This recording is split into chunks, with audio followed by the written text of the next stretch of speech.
Bem, reunião no CT define, na verdade não define, né, nada sobre Roger Machado. O que não definir já é uma definição. Vamos falar sobre isso, sobre a possibilidade real de Roger Machado não treinar o jogo de volta do Fluminense contra o Barcelona de Guayaquil. Primeira vez que a gente vê falando nisso sobre notícias e não só opinião. E a gente vai avaliar aqui o que pode acontecer, opções e etc. Beleza? Vamos embora, roda a vinheta aí do Giro de Notícias.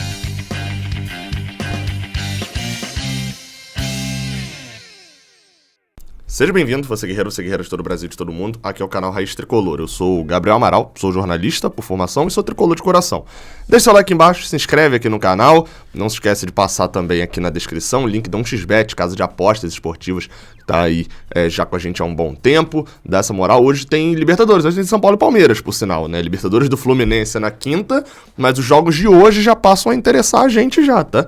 Exatamente. Fluminense, na verdade a gente só poderia pegar o São Paulo e Palmeiras na final, né? Mas enfim, interessam porque é Libertadores. Vai lá, odds de 1xBet muito interessante. O link tá aqui na descrição. Bem, vamos embora pra gente poder falar sobre a notícia que saiu no Globoesporte.com.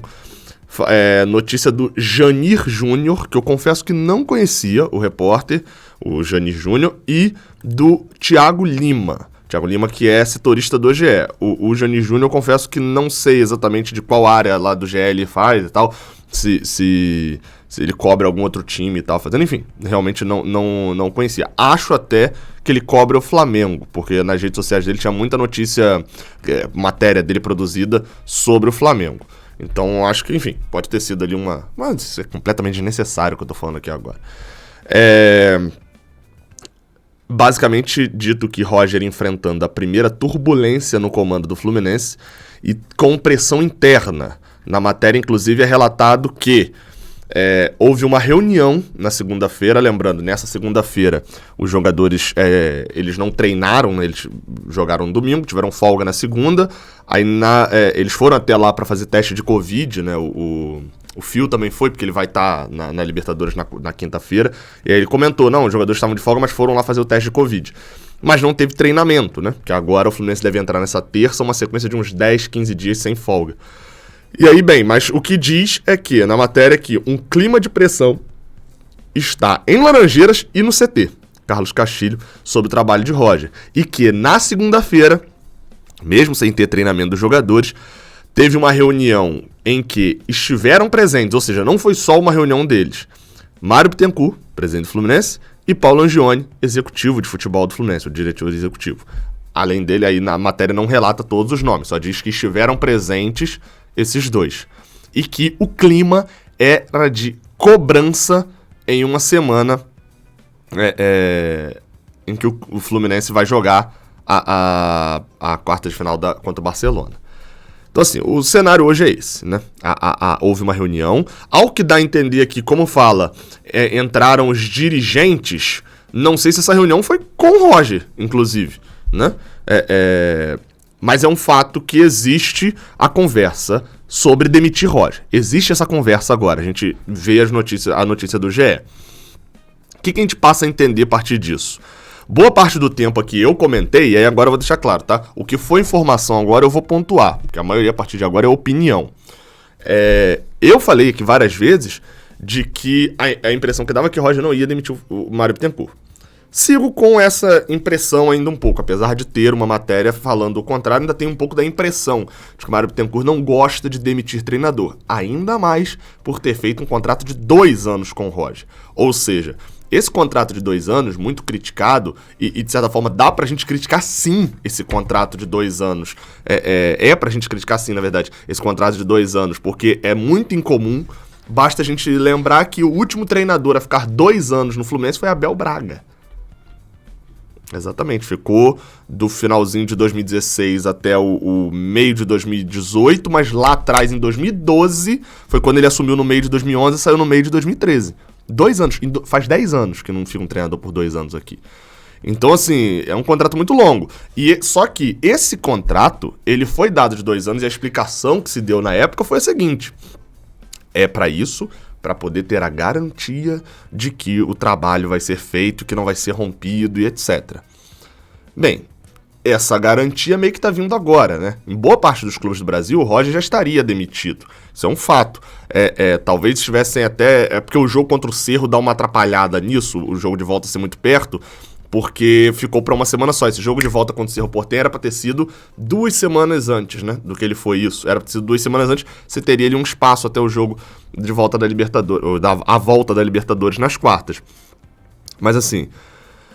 acho muito difícil, realmente não vai demitir Roger nessa semana, mas condicionar na matéria aqui diz que o clima é de cobrança em uma semana de Libertadores, e de que o clima é de pressão, de que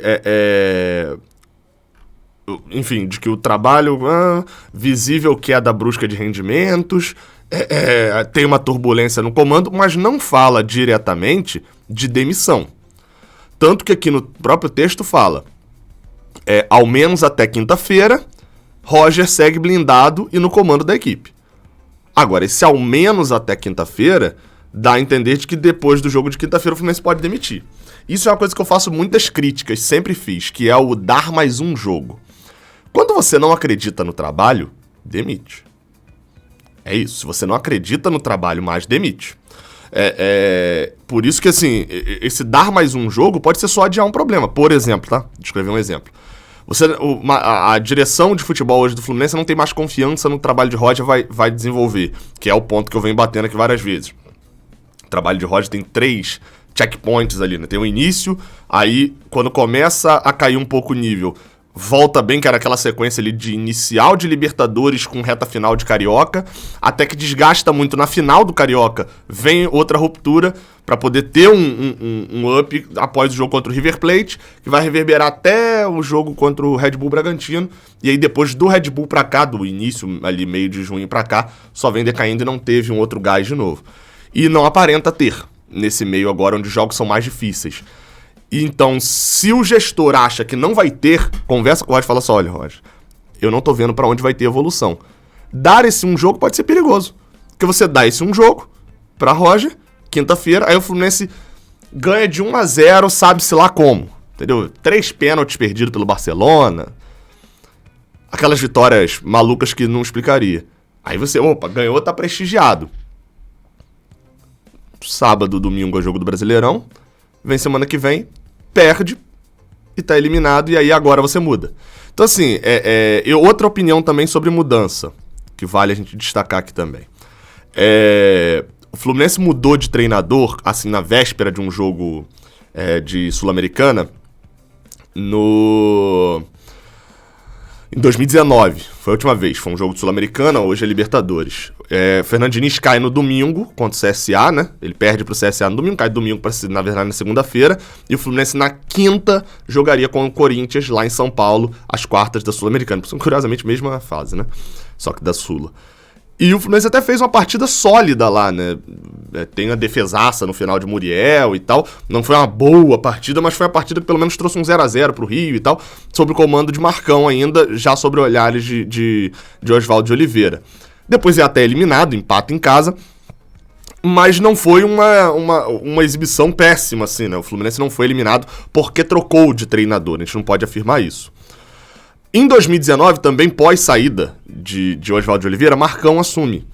E o início de Marcão, ele tem a questão das 2 vitórias, o Fluminense ganha o Grêmio, depois eu nem lembro agora de cabeça quem é a outra vitória do Fluminense, mas eu lembro muito de uma vitória por 2-1 contra o Grêmio, e aí, só que depois vem uma parte baixa, que é quando a gente perde, por exemplo, pro Flamengo, a gente perde por 2-0, Marcão que tá no comando, até abrir aqui pra poder ver pra quem que foi, a gente ganhou do Grêmio e ganhou do Botafogo, de 1-0, empatou com o Cruzeiro lá no Mineirão, estava nesse jogo inclusive, e ganhou do Bahia no Maracanã. Essa sequência de 4 jogos com 3 vitórias deu um respirado, só que depois vem a sequência com o próprio Marcão de 3 vitórias e 2 empates. Empate com o Vasco, empate com a Chapecoense em casa, e derrotas pro Ceará fora de casa, Flamengo e Atlético Paranaense, com Ceará e Flamengo sendo atuações muito ruins. O que eu quero dizer com isso? É que esse cenário de sobe e desce com o Marcão aconteceu e depois vem uma reta final com o Fluminense 6 jogos invicto, 3 vitórias, 3 empates. Então o Marcão, nesse trabalho de 2019, foi assim, ele começou bem, caiu, passou por uma oscilação e terminou bem. 2020 foi a mesma coisa, só que sem o começou bem. né? O 2020 cai aquela bomba no colo dele depois da saída de Odair. O Fluminense fica um bom tempo ali sem ganhar, na verdade, né? Porque tinha perdido pro Atlético, tinha ganhado o Atlético Paranaense, aí ele assume e toma empate no finalzinho pro Vasco, perde pro Atlético Goianiense, perde pro São Paulo, e aí, enfim, ele tem Covid e depois na volta dele, ele faz aquela reta final toda sem perder. O que eu quero dizer com isso? É que até me mandaram do João Eduardo Gurgel, eu tava procurando aqui o celular, do João Eduardo Gurgel, que é repórter do Saudações Tricolores e tal.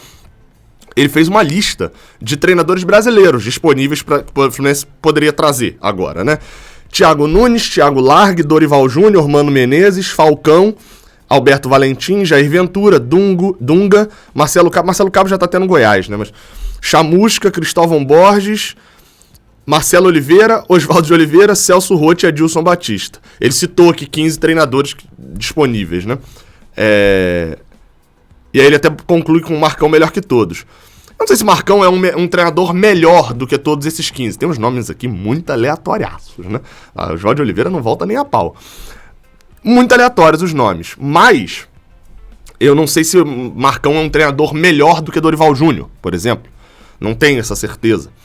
Mas é um fato de que se Roger cair do Fluminense, Marcão assume. Isso pra mim é um fato assim, olha, mas cristalino. Demais. E de que hoje, talvez pro Fluminense, dar continuidade com o Marcão não seria o pior. Pode dar um problema? Pode. Marcão, como eu falei, ele tem 2 momentos, em 2019 e em 2020, de baixa. De sequência, de críticas e tal. É o que eu sempre falo. Vá ver a análise do jogo contra o Vasco, do jogo contra o Atlético Paranaense, do jogo contra o Flamengo e do jogo contra o Ceará em 2019.